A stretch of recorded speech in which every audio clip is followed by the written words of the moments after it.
Imagine giving up a multi-million-dollar inheritance, absolute political power, and a life of endless partying, just to wear a rough burlap sack and talk to birds.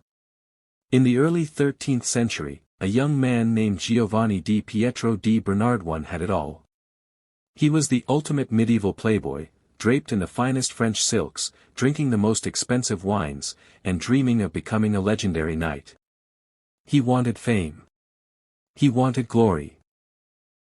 But a brutal war, a dark dungeon, and a mysterious voice from a broken wooden cross would change him forever. This is the biography of a rebel. A man who turned the medieval world completely upside down, not with a sword, but with radical, unapologetic love. This is the story of Saint Francis of Assisi. To understand Francis, we have to look at where he started.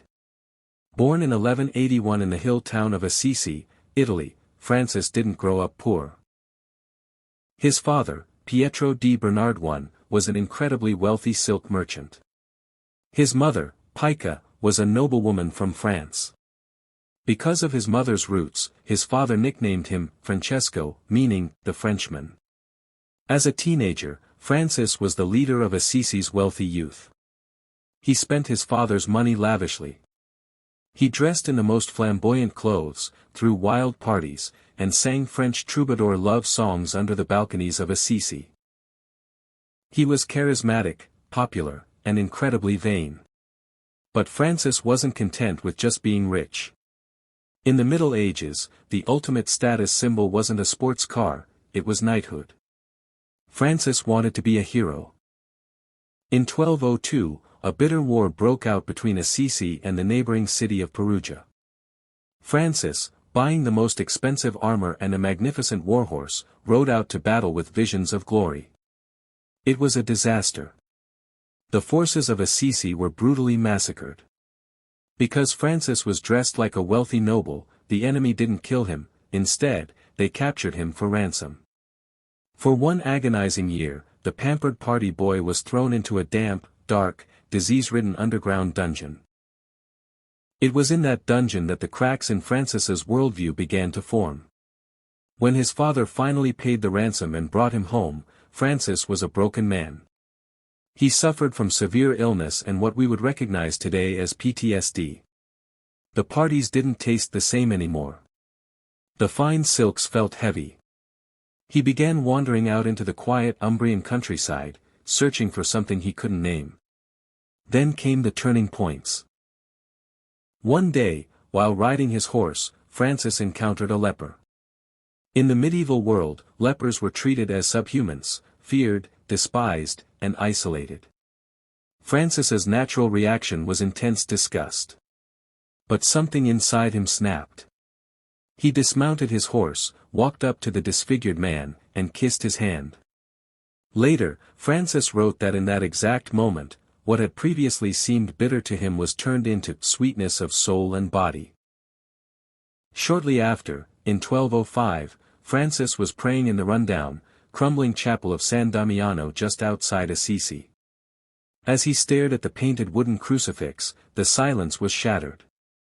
According to Francis, the lips of Christ on the cross moved, and a voice spoke to him, "Francis, go and repair my house, which, as you see, is falling completely into ruin." Francis took the command literally. He ran home, stole a massive load of expensive cloth from his father's shop, sold it along with his horse, and brought the money to the poor priest at San Damiano to rebuild the church. When Francis's father found out his son was stealing his inventory to give to a ruined church, he was furious. Pietro dragged his son before the Bishop of Assisi in the public square, demanding his money back and threatening to disinherit him. What happened next shocked the entire town. Francis didn't argue. He didn't cry. Instead, he stepped forward, took off his expensive clothes piece by piece, and laid them in a pile at his father's feet. Standing completely naked before the crowd, Francis declared, "Until now I have called you my Father on earth. But from now on I can desire to say only, Our Father who art in heaven, to whom I have entrusted my treasure." The bishop, weeping, threw his own cloak around Francis. The transformation was complete. The billionaire's son was gone. Francis the friar was born. Francis embraced a life of lady poverty. He wore nothing but a rough, grey tunic tied with a rope. He begged for his food and spent his days preaching peace, joy, and repentance. People thought he was insane at first. But his joy was infectious. Soon, his old party friends, and even wealthy nobles, began giving away their fortunes to join him. They called themselves the fratres minores, or lesser brothers. They slept under the stars, worked with their hands, and served the outcasts of society. Francis didn't just preach to humans, he saw all of creation as a mirror of God's love. He famously preached to flocks of birds, who reportedly stood still to listen to him. He tamed a savage wolf that was terrorizing the town of Gubbio by speaking to it with kindness. He wrote the Canticle of the Creatures, praising Brother Sun and Sister Moon. But don't mistake Francis's gentleness for weakness. He was still a warrior at heart, he just fought differently. In 1219, during the height of the bloody Fifth Crusade, Francis traveled to Egypt. His goal? To stop the war by converting the Muslim Sultan, Al-Kamil. Francis walked straight across enemy lines, risking immediate execution. He was captured and brought before the Sultan. Instead of trading insults, the Christian monk and the Muslim ruler engaged in days of deep, respectful spiritual dialogue. While the Sultan didn't convert, he was so moved by Francis's courage and holiness that he allowed Francis to pass safely back to Christian lines and granted his order safe passage to guard holy sites in Jerusalem. By the 1220s, Francis's movement had grown from a dozen guys to thousands of followers across Europe. But his intense lifestyle had broken his body. He was going blind and suffering from severe illnesses.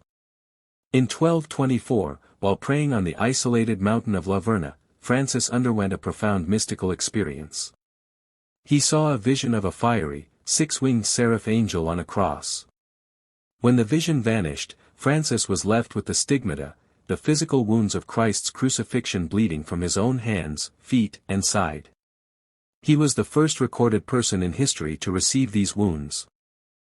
On October 3, 1226, at just 44 years old, Francis knew his time was up.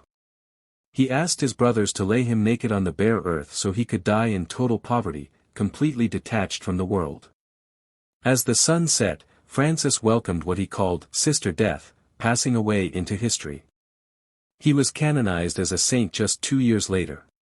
But stories don't end when the hero dies. In fact, the hardest part of a revolution isn't starting it, it's keeping it alive. By the year 1525. Exactly 3 centuries after Francis closed his eyes for the last time, the Franciscan movement had grown massive. But with size came wealth, and with wealth came comfort. The lesser brothers were no longer sleeping under the stars, they were living in grand, comfortable monasteries. They wore soft, tailored robes. The radical, raw, barefoot edge of Francis's vision had been thoroughly institutionalized. The fire had become an ember. But in the hills of Italy, one man was about to throw gasoline on it. His name was Matteo da Bascio. He looked around at his comfortable monastery and felt a burning ache for the ghost of Francis. Matteo claimed he had a vision of Saint Francis wearing a very specific kind of habit, one with a long, pointed hood, a symbol of the absolute poorest peasants of the 1200s. So, Matteo did exactly what Francis would have done, he rebelled. He literally ran away from his monastery to live as a wandering hermit. He wanted the dirt, the poverty, and the unfiltered gospel back. The institutional church was furious. They viewed Matteo as a dangerous deserter and a rogue monk. He was hunted, and at one point, even imprisoned. But you cannot cage a fire. Just like in Francis's time, other friars saw Matteo's radical poverty and felt their hearts catch fire. They secretly broke out of their monasteries to join him in the wilderness.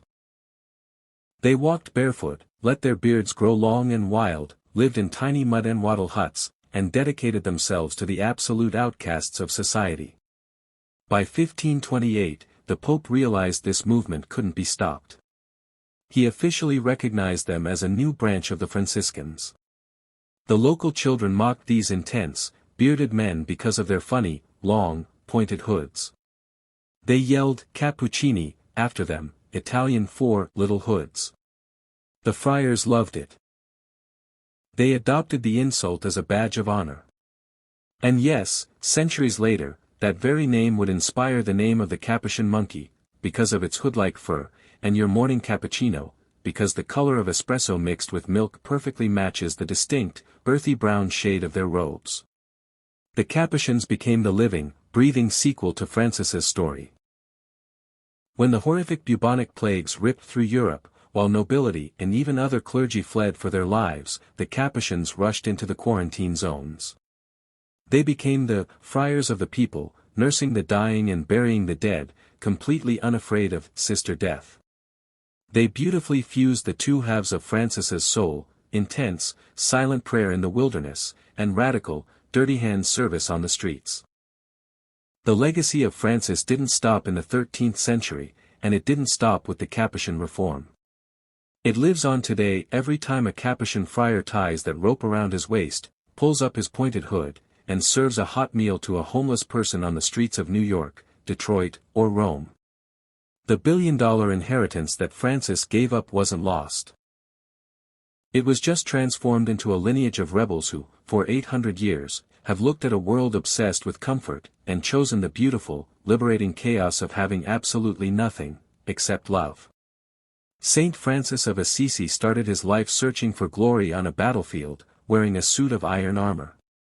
He ended it finding true glory in a burlap sack, armed only with humility. He proved that you don't need power to change the world, and you don't need possessions to be rich. He looked at a broken, greedy world and decided to live by a completely different set of rules. So, the next time you feel overwhelmed by the hustle, the noise, and the endless pursuit of more, remember the rich kid from Assisi who gave it all away, just to find out that less is everything. Thank you for watching the radical story of Saint Francis.